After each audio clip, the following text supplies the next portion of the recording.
I'm Chris, And I'm Jesse. and this is Raw and Real Podcast.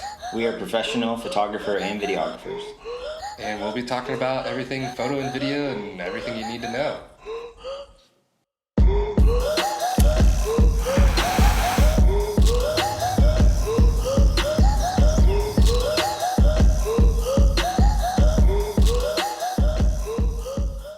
Welcome to episode 1. And in this episode, we're just going to pretty much be talking about us and kind of, I guess, give you a reason to why you would even listen to us. Give you guys like a little bit of insight into who you're listening to. We are professionals. I'm still getting used to saying that. It just sounds Full-time wedding full-time filmmaker. That's Chris. just I'm getting used to that part. But anyways, my name is Chris. I own Chipex Hazard Media. My wife has her own business. We work together a lot. So I figured I would tie that in so you guys would know. But my business shoots primarily weddings, but we do off-roading, commercials, and a bunch of other things. Photo and video, in case you were wondering. Yeah, I'm Jesse. Me and my wife own a professional wedding and photography. Wedding and photography? Is that a thing? No. It can't be now. I'm Jesse, and me and my wife own a wedding photography and videography business. We specialize in wedding, but we also do sessions, photo. Looking at getting into other video stuff too. I never have mentioned that before, but No. I started doing some music videos and some other commercial work, so that's kind of fun. I don't know what the dance is, but That was the that was the... celebratory. I got all the terrible dad dance moves for sure. My business is actually on its 5th year of full-time wedding photography. We just recently started doing videography in 2020, so that's still a little bit new to us, but Yeah, I've been doing it part-time for 8 years, and my stomach is grumbling. I heard because that. I haven't eaten anything. Not a dang thing. I should probably change that next time, but... yeah. But anyways... But now you are full-time. Now I'm full-time. This is my first year full-time. Going into year 1 full-time, I should say. I haven't made it a full year yet. So. Almost. Almost. 11 I was like, 11 months to go. Just 11 months. But yeah, just started full-time. But like I said, I've been doing it for about 8 years. Started with just photos. Been doing video for about 5? 5 sounds right. Obviously not nearly as long as photo. But Yeah. so, yeah, I would say, you know what? What are you drinking? Besides just coffee. Coffee. I was Just drinking coffee. Just coffee? There's no specific name for it? You don't know what? Oh, it's a Rwanda coffee bean. That's a thing. It's from Rwanda. Yeah. You didn't just make that up right now? I didn't know. Why does it sound like something you just made up on the spot? It's a Rwandan coffee bean from James Coffee Company in California. I know nothing about coffee if you didn't It's washed. pick up on that. It's And washed. it's That's washed. good. I hope it's clean. And sun-dried. And sun-dried. Yes. That sounds like a lot of work. Like a medium roast. Is it expensive? Yeah. I mean, a normal, expensive coffee-ish.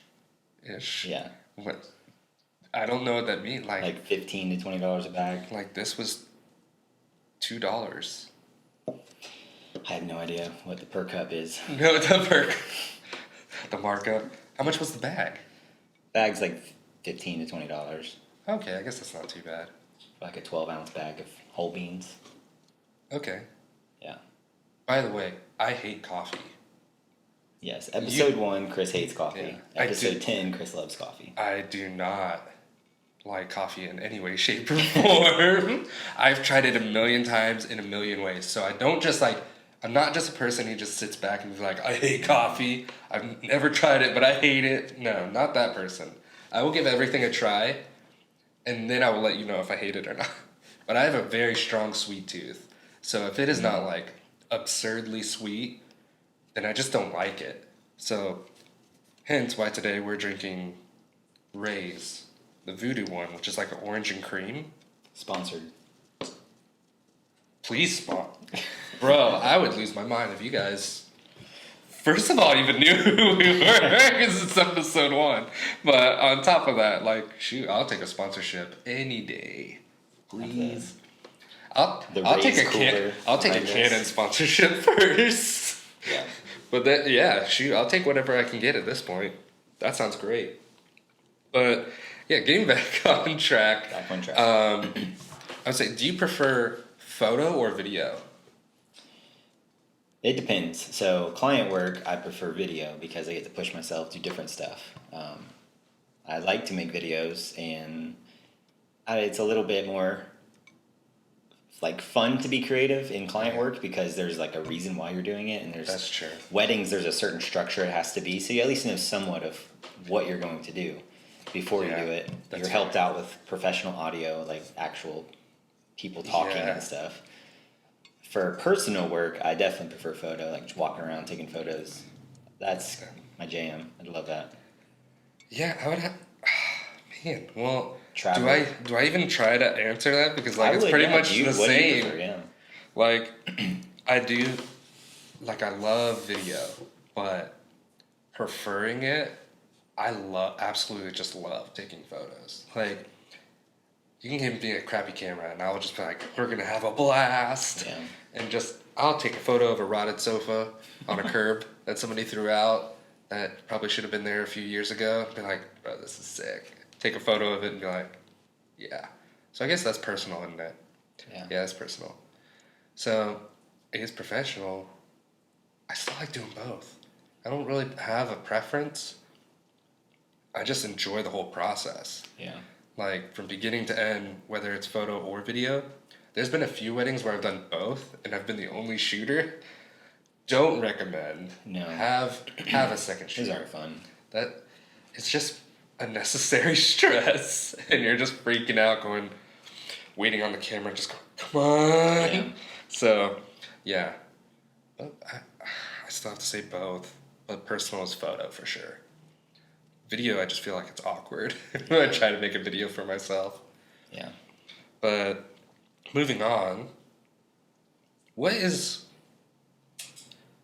your favorite camera that you've possibly ever owned or currently own? Ever own? Yeah, definitely Canon R5. Canon R5. Yeah. It's Just- like my dream camera. Like any particular reason why? No. Just like it Just just because it's Canon R5. It's just cool to say, right? R5. it does sound cool to say. It just No, ticks but the yeah, boxes. there's nothing wrong with it. It's just works. It's, Just so you have no issues with the camera wise. yeah, so I grew up using Canon. My first Canon was at like 14. I That's impressive. have loved it. I used my first full frame. It was a 5D Mark III. Fell in love with Canon after that. And then I had a Mark III and a Mark IV. And they were great cameras, but I always had a problem with the focusing and I could never get autofocus. And I was on this endless like cycle of trying to micro adjust all of my lenses to try to get them perfect. Okay. Just to get the focus right on. And I could never do it because they had a mirror and the viewfinder, long technical process. True. But now R5 came out and it's insanely It's just perfect. It just works. Every lens focuses perfectly, and I never have to do anything. So I literally could do anything I want to do with that camera. And because it's so good, I think you do this as well, but we literally have to find ways to dumb down the camera because Yeah. it's so good. So we buy these mist filters and Yeah, 100%. we buy the I'm using- Cinebloom. there's a mist on this now. Like, I rub chapstick all over the outside of my lens to try to yeah. just They're- to make they're it a little more just- soft. They're so It's too good. sharp. Yeah. Yeah. So yeah, my favorite camera ever. R5. Yeah. You? I- You're a Canon person now. I am a Canon person now. So if you don't know, I have an absurd history with cameras. And by absurd, I've literally jump shipped on every camera system that I've ever owned. Yeah. And people who know me personally say it's a problem. And I don't disagree with you. Like, gosh, started with Canon. I had a T5i. That was my first. Yeah, I didn't start as young as you. I did, but it was with my dad's point and shoot cameras. Like there was no DSLR in the house Oh, yeah. whatsoever. Well, my first camera was definitely a crappy Minolta film camera. I would say like I wasn't even that cool. Like Okay. I don't have that kind of history. It was my dad was a gadget guy, so he just got anything that was like techie. Okay. So like back then we had point and shoot Sony cameras. Oh. So like they were just little. I have terrible like MySpace selfies from those cameras that are like 5 megapixels. Like oh yeah, we got some history there. But Okay, we'll find one of those pictures. oh gosh, yeah, I'll look through it for you, and you'll laugh your head off because it's just ridiculous. But professional wise, yeah, I started with the T5i and then just jump ship from that because Sony had finally came out with mirrorless cameras. And so it was like, I went through 5 of them. Like from the A6000, let's see, A6000, 6500, A7, A7 II, A7R, the first one. And then I jumped ship. Went back to Canon, bought the R. And then what? Actually, no, I went through 6 before. I had the R3, that A7R3, because I went to Iceland with it. Oh yeah. As it every. I'm saying like, oh yeah, like I know. Yeah, that was before I met you. Yeah. Yeah, I had the R3 before I went to Iceland, and shot a wedding after, and it glitched on me, and I was like, nope. Went back to Canon, bought a Canon 80D, ATD, ADD. ADD. I had that too, obviously, but bought that camera because I knew it already, and I knew it was just reliable. It doesn't do anything special, but it just works. So I got that because I knew it wouldn't mess up or glitch on me, and then I bought the R, which was my first mirrorless Canon camera. Okay. And kind of liked it. I wasn't like sold on it. And then I went from that to and bought a 6D Mark II because I thought that was an upgrade over the 80D. And then jumped ship completely, went to Fujifilm, got the XH1, Yeah. That's XT4, crazy. the X100V, and the XT3. So yeah, went through all 4 of those. And then jumped back to Sony, got the A7S III, and that is a monster of a camera. Just gonna say that. But it is not a very good photo camera. Like if you're shooting weddings, just S3? yeah. Or no, an S4? No, I don't know what happened. Their naming scheme thing got out of hand. R4. A7R4. Yeah, there's an R4, and apparently there's supposed to be an R5 coming out. Now we got naming conflicts and everything. But yeah, so I had those, and then I went, A7S III, and then So not even the A7S III can keep you. no, I'm very much a hybrid shooter. I need one camera to do it all. And that camera has, I think, 2 megapixels, right? Pretty much. And there's It's just a 1. you can crop, pixel. but you're not getting far. For like if you're a social media content creator, perfect camera. Why do they 12 even let the camera take photos? They should just make it a video camera.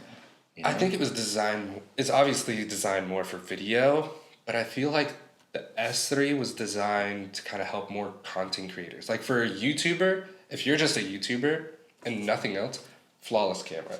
There is nothing better on the market because you still need photo capabilities to take your thumbnails and stuff like that. Okay. And it saves you a ton of space because it's only 12 megapixels. And on the internet, that doesn't freaking matter. But print-wise, you're Okay, so very you, SOL. You sold that camera, decided to become a podcaster, and bought the R3. Pretty Is that much. yeah? Yeah. I mean, to shorten the story, yeah. Yeah, to shorten it up, because I'm rambling. But yeah, Okay. yeah, pretty much. So R3 just does everything I want it to do. It just works. It's simple. So is it only a podcast camera? No, that I spent $6,400 for a for a podcast camera.